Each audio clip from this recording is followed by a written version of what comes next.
سچی توبہ۔ حضرت امام ظہری بیان کرتے ہیں، ایک مرتبہ حضرت عمر رضی اللہ رسول اللہ صلی اللہ علیہ وسلم کے پاس آئے تو ان کی آنکھوں سے آنسو جاری تھے۔ آپ صلی اللہ علیہ وسلم نے دریافت فرمایا، عمر کیوں رو رہے ہو؟ حضرت عمر رضی اللہ نے عرض کیا، آپ کے دروازے کے باہر ایک نوجوان کو زار و قطار روتے دیکھ کر مجھ پر رقت طاری ہو گئی، اس کو روتے دیکھ کر مجھے بھی رونا آ گیا۔ آپ صلی اللہ علیہ وسلم نے فرمایا، اسے اندر لے آؤ۔ نوجوان اندر آ گیا تو آپ صلی اللہ علیہ وسلم نے اس سے پوچھا، کیوں رو رہے ہو؟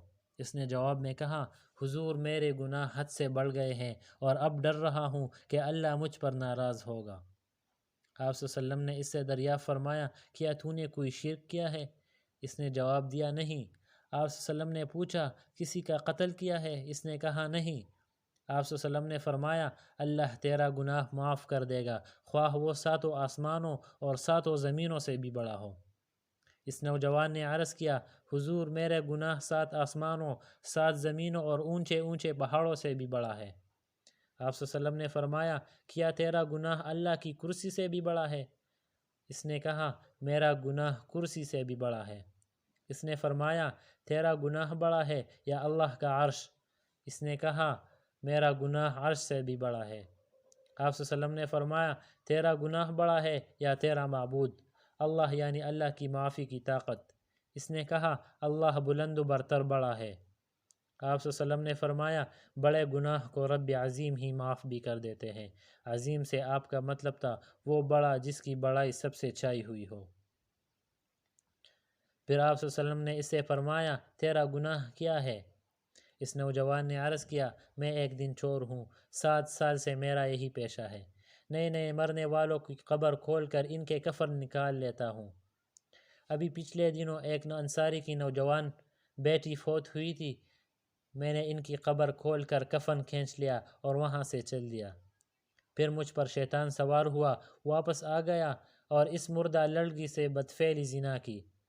فارغ ہو کر تھوڑی ہی دور چلا گیا کہ وہ لڑکی زندہ ہو کر کھڑی ہو گئی اور مجھے کہا، افسوس ہے نوجوان، تجھے قیامت کے دن فیصلہ کرنے والے اللہ سے حیا نہ آئی؟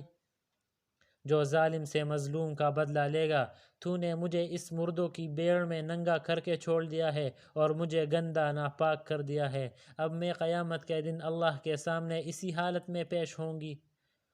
یہ سن کر رسول اللہ صلی اللہ علیہ وسلم اس نوجوان پر جھپٹے اور اسے گردن سے پکڑ کر یہ کہتے ہوئے باہر نکال دیا، بدکار، تجھ سے بڑا جہنمی کون ہوگا، چل دفع ہو یہاں سے۔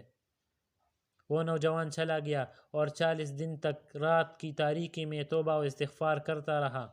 40 دن کے توبہ و استغفار کے بعد اس نے آسمان کی طرف منہ اٹھا کر یہ دعا کی، اے محمد، آدم اور حوا کے معبود اللہ، اگر تو نے میرا گناہ معاف کر دیا ہے تو محمد صلی اللہ علیہ وسلم اور ان کے اصحاب رضی اللہ عنہم کو اس کی اطلاع پہنچا دے، یا پھر آسمان سے آگ بھیج دے جو مجھے جلا کر بھسم کر دے اور مجھے دوزخ کے عذاب سے بچا لے۔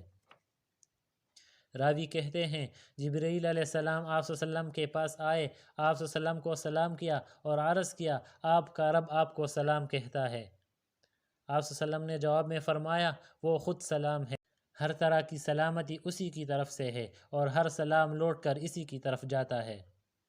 اس کے بعد جبرائیل علیہ السلام نے کہا، اللہ آپ سے پوچھتا ہے، کیا مخلوق کو آپ نے پیدا کیا ہے؟ آپ صلی اللہ علیہ وسلم نے جواب میں فرمایا، مجھے اور ساری مخلوق کو اللہ تعالیٰ نے پیدا کیا ہے۔ کیا آپ ان کو روزی پہنچاتے ہیں؟ آپ صلی اللہ علیہ وسلم نے جواب میں فرمایا، مجھے اور ان سب کو اللہ ہی روزی دیتا ہے۔ کیا آپ ان کی توبہ قبول کرتے ہیں؟ آپ صلی اللہ علیہ وسلم نے جواب میں فرمایا، میری اور سب کی توبہ اللہ ہی قبول کرتا ہے۔ اس کے بعد جبرائیل علیہ السلام نے کہا، اللہ کہتا ہے، میں نے اپنے اس بندے کو معاف کر دیا ہے، آپ بھی اسے معاف کر دیں۔ اس کے بعد نبی کریم صلی اللہ علیہ وسلم نے اس نوجوان کو بلا کر اسے خوشخبری سنائی کہ اللہ نے اسے معاف کر دیا ہے۔ اس روایت سے ہر صاحب ہوش آدمی کی عبرت حاصل ہونی چاہیے اور اسے معلوم ہونا چاہیے کہ زندہ عورت کے ساتھ زنا کرنا مردہ عورت سے زنا کرنے سے بھی بڑا گناہ ہے۔ اگر کسی نے ایسا گناہ ہو جائے تو اسے فوراً توبہ کر لینی چاہیے اور یہ توبہ سچی اور دل سے ہونی چاہیے، کیونکہ سچی توبہ اللہ قبول کر لیتا ہے۔ اس نوجوان نے سچی توبہ کی اور اللہ نے اسے قبول کر لیا۔